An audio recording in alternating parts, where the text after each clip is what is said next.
Bueno, tenim aquí la subcampiona del campionat iberoamericà, Sara Gallego, 400 metres tanques, 55-56, segona millor marca teva personal. Sí. Esperaves això?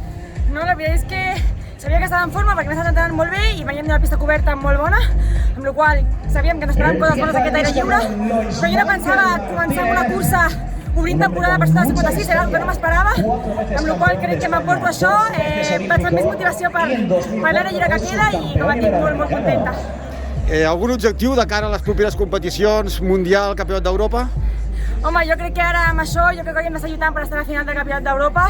No sé si és fàcil perquè avui en dia hi ha moltíssim nivell, però bueno, crec que jo soc una persona que se'm reconeix com per ser regular i crec que en aquelles fites importants dono la talla, per tant crec que estaré a l'europeu i m'encantaria i lluitaré per estar allà a aquella final. I bueno, al Mundial, tant de bo pugui arribar a unes semifinals i em portar alguna marca personal, però bueno, al final sempre busquem millorar-nos a poc i tant de bo acabem amb marca personal aquesta temporada, que espero que sí.